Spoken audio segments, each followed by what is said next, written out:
रोज की तरह मजदूरी से लौटते हुए गीता थक कर एक पेड़ के नीचे बैठ गई। तभी उसकी नजर सामने एक पत्थर पर पड़ी जो शिवलिंग जैसा लग रहा था। वो सोचने लगी, हाँ, अरे ये तो शिवलिंग लग रहा है, पर लगता है यहाँ सेवा करने वाला कोई नहीं है। अरे ये तो भोलेनाथ का रूप है, मैं इनकी सेवा करूंगी। भोलेनाथ बहुत जल्दी प्रसन्न हो जाते हैं। कल से रोज सुबह काम पर जाने से पहले इनकी पूजा करूंगी। अगर भोलेनाथ प्रसन्न हो गए तो मेरा भी जीवन बदल जाएगा। ये सोचकर गीता उठी, शिवलिंग के पास पहुंची, उसके आगे मत्था टेका और अपने घर चली गई। अगली सुबह नहा धोकर गीता घर से निकली और जैसा कि उसने सोचा था, शिवलिंग के पास गई, उस पर जल चढ़ाया, फूल चढ़ाए, प्रार्थना की, मत्था टेका और काम पर चल दी।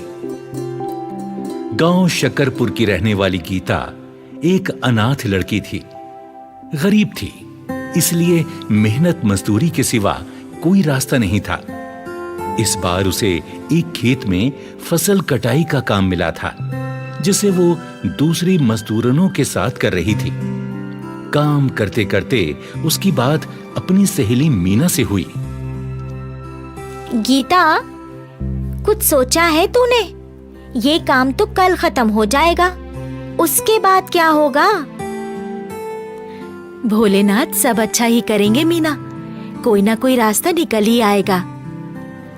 मैंने सुना है कि यहाँ के जमींदार साहब अपनी हवेली का काम करवा रहे हैं। उन्हें भी मजदूरों की जरूरत है। मैं तो परसों वहाँ जाकर बात करूंगी, तू भी आ जाना। ठीक है, तू जा रही है तो मैं भी चली जाऊंगी। ये कहकर गीता और मीना अपने अपने काम में लग गईं। 2 दिन बाद सुबह सुबह काम की तलाश में निकलने से पहले रोज की तरह गीता ने शिवलिंग पर जल चढ़ाया, पूजा की और प्रार्थना की।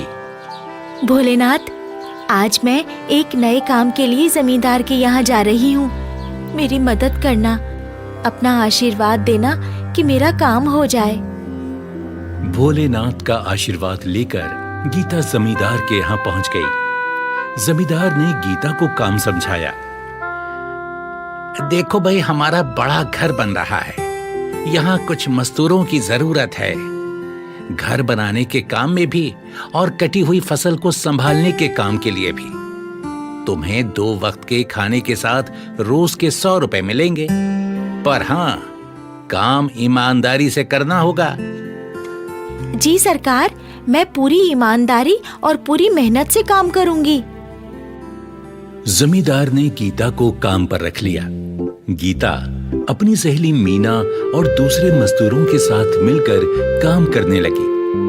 कभी ईंटें उठाना, कभी गारा मिट्टी मिलाना, कभी गोदाम में जाकर फसलों को ठीक से रखना। कई दिनों तक ऐसे ही काम चलता रहा। गीता खुश थी कि खाने को तो मिल ही रहा है, जब काम खत्म होगा तो इकट्ठे पैसे मिल जाएंगे और वो उसके काम आएंगे। वो भोलेनाथ से भी अपनी खुशी को बताती है। भोलेनाथ, आपकी कृपा से अच्छा काम मिल गया है, मेरे अच्छे पैसे बन जाएंगे। मैंने तो सब तय कर लिया है। जो पैसे मिलेंगे उनमें पहले तो घर की छत बनवाऊंगी, बाकी पैसे संभाल कर रखूंगी। अगर आगे चलकर कोई काम ना मिला तो अपना ही कुछ काम कर लूंगी। मेरी माँ भी सब्जियां बेचा करती थी, मैं भी वही कर लूंगी। बस ऐसे ही अपनी कृपा बनाए रखना भोलेनाथ। जय भोलेनाथ। ये कहकर गीता ने शिवलिंग के आगे मत्था टेका और काम पर चल दी। आखिर एक दिन काम खत्म हो ही गया। उस दिन गीता बहुत खुश थी। मीना, पूरे 40 दिन हो गए हैं। 100 रुपए दिहाड़ी के हिसाब से तो पूरे 4000 बन गए। हाँ गीता, जब पैसे मिल जाएं तो उन्हें संभाल कर रखना, मुसीबत के समय काम आएंगे। काम खत्म होने पर जब गीता और मीना जमींदार के पास पैसे मांगने पहुंची तो जमींदार गुस्से से भरकर बोला, क्या पैसे? कैसे पैसे? मजदूरी के पैसे सरकार। आपने कहा था कि जितने दिन मजदूरी होगी उतने दिन खाना मिलेगा और साथ में 100 रुपए रोज के हिसाब से मजदूरी मिलेगी। अरे क्या बकवास करती हो? मैंने ऐसा कब कहा है? अरे मैंने कहा था मजदूरी का काम है, तुम दिन भर मजदूरी करोगी और बदले में तुम्हें 2 वक्त का खाना मिलेगा। तुमने मजदूरी की, मैंने खाना दिया, हिसाब बराबर। अब चलो निकलो यहाँ से। अगली बार कोई काम होगा तो आदमी भेजकर बुला लूंगा। नहीं सरकार, आपने कहा था कि 2 वक्त का खाना मिलेगा और 100 रुपए रोज के हिसाब से मजदूरी। चाहे तो मीना से भी पूछ लीजिए सरकार। अरे मुझे क्या दूध पीता बच्चा समझा हैं? साथ में इसे भी सिखा पढ़ा कर ले आई। अरे मैं क्या तुम जैसी औरतों की चालाकी नहीं समझता? पहले पेट भर कर खाना खा लिया, अब चालाकी से मुझसे पैसे ऐंठना चाहती हो। चलो निकलो यहाँ से, कहीं ऐसा ना हो जाए कि मुझे गुस्सा आ जाए और मैं कुछ कर बैठूं। आओ यहाँ से। गीता और मीना को समझ आ गया था कि यह इंसान अब पैसे नहीं देने वाला, यहां से चलने में ही भलाई है। गीता और मीना आंखों में आंसू लिए अपने अपने घर चली गईं। गीता अपने घर चारपाई पर लेटे लेटे अपनी टूटी छत की ओर देख रही थी। उसकी आंखों में आंसू थे। वो अपने आप से कहने लगी, थोड़े दिनों में बारिश शुरू हो जाएगी। मैंने सोचा था मजदूरी के पैसे मिलेंगे तो छत की मरम्मत करवा लूंगी, पर जमींदार ने तो पैसे देने से ही मना कर दिया। अब मैं क्या करूंगी? इसी तरह आंखों में आंसू लिए गीता अपने आने वाले कल के बारे में सोच रही थी। तभी उसे अपनी मां की कही बात याद आई। बेटा, जिसका कोई नहीं होता उसका ईश्वर होता है।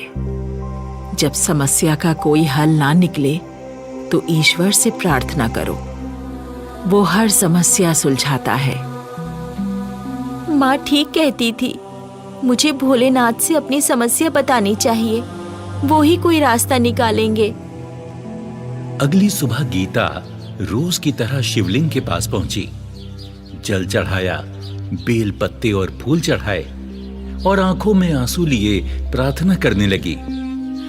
भोलेनाथ, मेरे साथ अन्याय हुआ है। मेरी 40 दिन की मजदूरी जमींदार ने मार ली है। मुझे मेरी मजदूरी दिलवा दो भोलेनाथ। रोते रोते गीता ने अपना सिर भोलेनाथ के आगे टिका दिया। तभी गीता के कानों में आवाज पड़ी, उठो पुत्री। भोलेनाथ, आप? हाँ पुत्री, मैंने तुम्हारी प्रार्थना सुन ली है। तुम चिंता मत करो, मेहनत की कमाई कभी कहीं नहीं जाती। तुम्हारी 40 दिन की भक्ति भी पूरी हुई है और 40 दिन की मजदूरी भी। तुम आराम से घर जाओ, तुम्हारी हक की कमाई खुद तुम्हारे घर चलकर आएगी। गीता ने अपने आंसू पोंछे और चेहरे पर मुस्कान लिए घर वापस आ गई। उधर जमींदार अपनी तिजोरी में नोट गिन गिन कर रखे जा रहा था।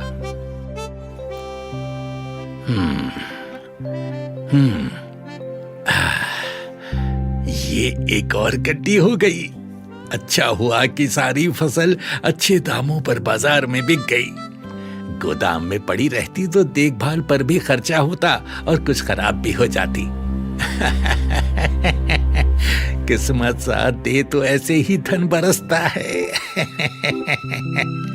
बढ़िया, ये गई अंदर। ये कहकर जमींदार ने तिजोरी का दरवाजा बंद किया और खुशी से सीटी बजाता बाहर की ओर चला। तभी उसकी बेटी सुवेला अंदर आई। पिताजी, पिताजी, पिताजी, मुझे कुछ पैसे चाहिए। बहुत दिन हो गए, मैंने अपने लिए कुछ नए कपड़े नहीं खरीदे और मुझे कान के बुंदे भी लेने हैं। मुझे कुछ पैसे दीजिए ना। हाँ, क्यों नहीं। अपनी बेटी के लिए पैसों की क्या कमी है, अभी देता हूँ, रुक जाओ।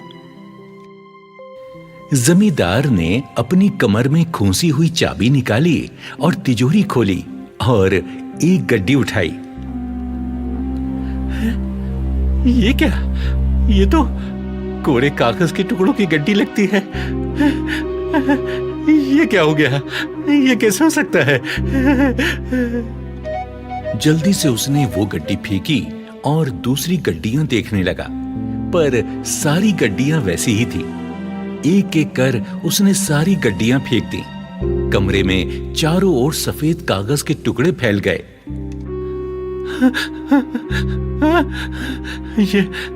ये भी कागज के टुकड़े की, ये भी कागज का टुकड़ा। ये मेरे साथ क्या हो गया? इतना बड़ा धोखा! मैं तो बर्बाद हो गया, मैं तो बर्बाद हो गया।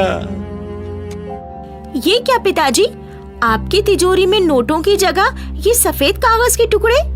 अरे वही तो बेटी, समझ नहीं आ रहा ये हुआ कैसे। मैंने तो फसल बेचकर सारे नोट देख कर लिए थे। मेरे साथ बहुत बड़ा धोखा हुआ है बेटी। सारे पैसे मिट्टी हो गए, सारे पैसे कागज के टुकड़े में बदल गए। अरे घबराइए मत पिताजी, आपकी दूसरी तिजोरी में गहने तो पड़े हैं ना, उनके सहारे काम चल जाएगा। तुम सही कहती हो, बस उस तिजोरी में सब कुछ ठीक हो। देखता हूँ। ये कहकर जमींदार ने अपनी दूसरी तिजोरी खोली, जिसमें गहनों की जगह सांप लहरा रहे थे। जमींदार की बेटी ये देखकर चीख मारकर बाहर की ओर दौड़ी। सांप, सांप! पिताजी, सांप! जमींदार ने अपने डर पर काबू पाते हुए झट से तिजोरी का दरवाजा बंद किया और वो बुरी तरह से रोने लगा।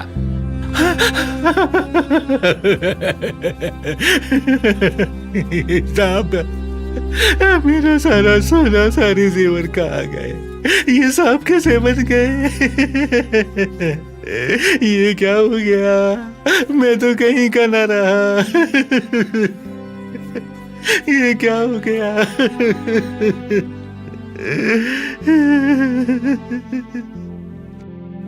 रोते रोते जमींदार की नजर अपने सामने दीवार पर लगी भोलेनाथ की तस्वीर पर गई। वो तेजी से दौड़ा और रो रो कर कहने लगा, भोलेनाथ, भोलेनाथ, भोलेनाथ, भोलेनाथ, ये क्या किया भोलेनाथ? मैं तो पूरी तरह बर्बाद हो गया। अपने भक्त के साथ ऐसा करना आपको शोभा देता है क्या?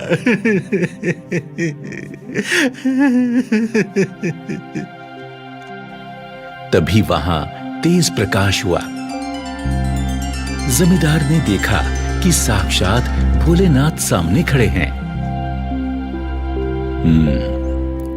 और तुमने जो गीता, मीना और दूसरे मजदूरों के साथ किया, वैसा भी कोई करता है क्या?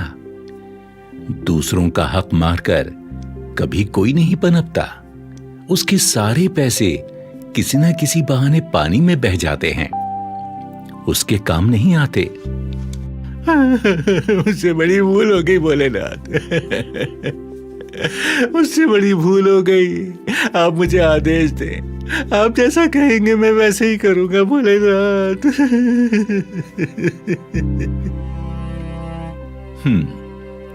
तो ठीक है, सारे मजदूरों को उनका हक दो। जितने पैसों का वादा किया था उन्हें वो सब दो, और गांव में एक लंगर की भी व्यवस्था करो। कभी किसी मजदूर के पास खाने को पैसे ना हो तो वो वहां खा ही लेगा। ऐसा ही होगा भोलेनाथ, ऐसा ही होगा भोलेनाथ। तो जाओ, देखो तुम्हारा धन पहले जैसा हो गया है। ये सुनते ही जमींदार ने कागज के टुकड़ों की ओर देखा जो फिर से नोट बन चुके थे। उसने जल्दी से सबको तिजोरी में रखा। दूसरी तिजोरी खोलकर देखा तो उसमें पहले की तरह जेवर भरे हुए थे। जमींदार ने गीता और दूसरे मजदूरों को बुलाकर उनकी मजदूरी दी और गांव में एक लंगर का भी इंतजाम किया।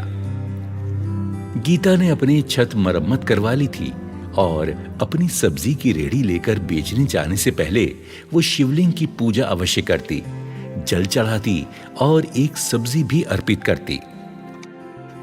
हे भोलेनाथ, मेरी अच्छी कमाई करवाना और आशीर्वाद देना कि मेरी कमाई में बरकत भी हो। और फिर सब्जी बेचने चल देती। सब्जी ले लो, सब्जी, ताजा हरी हरी सब्जी।